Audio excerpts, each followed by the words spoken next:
Magandang araw mga kaibigan. Bigyan natin ng reaction opinion itong post ng Metro Standard. Sabi dito, the Senate Blue Ribbon Committee report led by Senator Lacson has come under scrutiny after appearing to focus on Senator Francis Escudero while excluding former House Speaker Martin Romualdez from its recommended accountability coverage over alleged irregularities in flood control projects. The omission has raised concerns over possible selective framing of findings, prompting questions whether the committee applied consistent standards in identifying those to be held accountable. The report remains unofficial as only 7 BRC members have signed the partial document, leaving its final version subject for plenary discussion. The development has now placed the leadership of Senate President Tito Soto and BRC Chair Lacson under closer public questioning, with growing calls to examine whether the inquiry reflects impartial, evidence-based assessment or raises concerns of uneven treatment that could affect the credibility and integrity of Senate investigation. Galing ng post na ito. And I agree. Ako personal opinion ko lang ito. Isa ako sa mga naniniwala na mayroong selective accountability na nangyayari. Sinabi dito, ang focus sa report ni Lacson, si Escudero. Nasaan si Romualdez? Ang perception ng karamihan, ang lumalabas na ngayon sa investigasyon ng ombudsman, ang mastermind, Romualdez at saka Saldico. Yun, sa ombudsman. Bakit dito sa Senado nawala si Romualdez? Ay, nako. So, ito na ang problema ngayon. Question of credibility ng Blue Ribbon Committee. Ngayon, may pala bagong pasabog si Senator Lacson. Iba naman ang iimbestigahan. Ang imbestigahan na nila ngayon si Senator Marcoleta dahil di umano sa pagkasangkot niya sa 500 million na budget insertion o tinatawag na allocables. Ang pagkakalam ko, yung allocables na yan, ang nangunguna sa Cabral files Sandro Marcos at saka Martin Romualdez. Nabasa ko na yung mga top 10 Wala naman akong nakitang Marcoleta doon kasi ito nagsimula pa ng mga 19th Congress. May allocables na. Nabulgar lang last year. Wala namang Marcoleta doon na kongresista na nanuhan ng allocables. Ngayong senador na siya, kauupo pa lang. Paano siya nagkaroon ng allocable? Kaya wala na ito. Opinion ko lang ito. Nagiging sarswela na ang Senate investigation sa corruption. Wala nang, ako personal ko lang, halos wala na akong paniwalaan.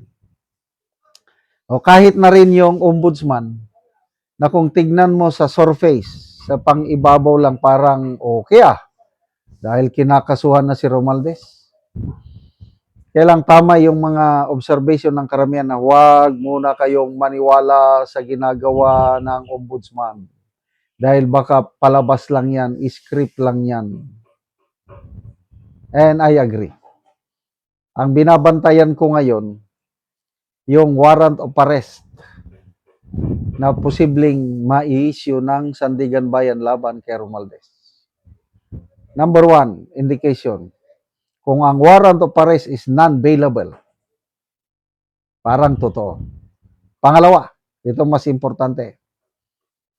Mahuli nila. Pagdating ng warrant of arrest na non-bailable at mahuli nila si Martin Romualdez at mapakulong, yun na yun. Totohanan na. Kasi may mga nababasa kong comments na nagsisimula na daw ang alitan ng Marcos and Romualdez camp. Ano lang ito? Mga opinion lang ng mga political analyst.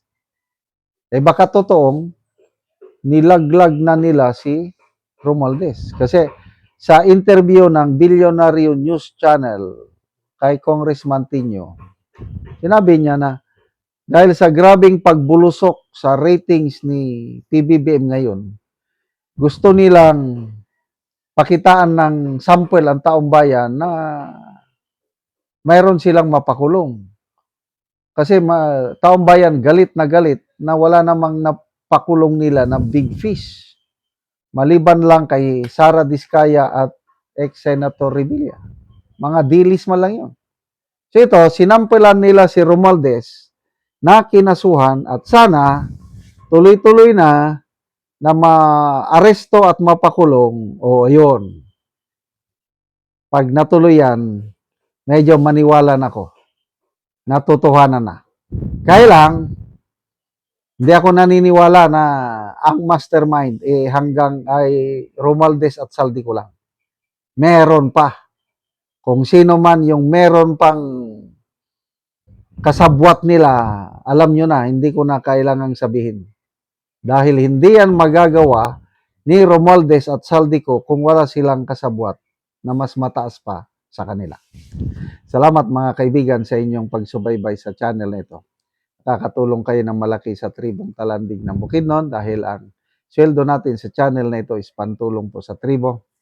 Namimigay tayo ng libreng yero at pako para makapagpatayo sila ng mas maayos na tirahan. Panoorin nyo ang video na ito.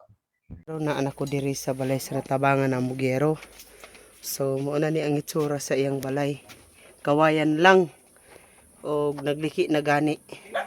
So gaulan na nagyud ni ugmulan kay gabok naman.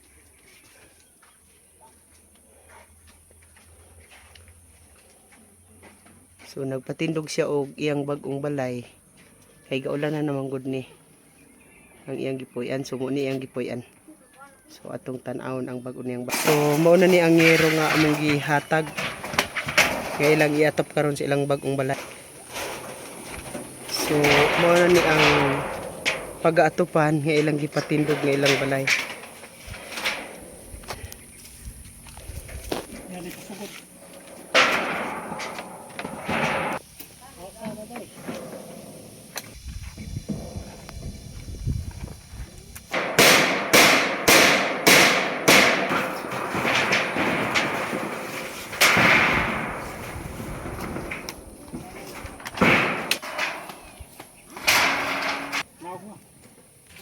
O karon humanagid sa pag-atop.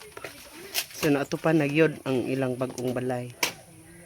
Pasalamat ko sa Ginoo ug sa aning naghatag aning sin ug sa kadugay sa panahon sad nga guba na akong atop nga kawayan ra nailis na ginako ang akong bag-o karon nga balay ug sin gid ang iyang atop.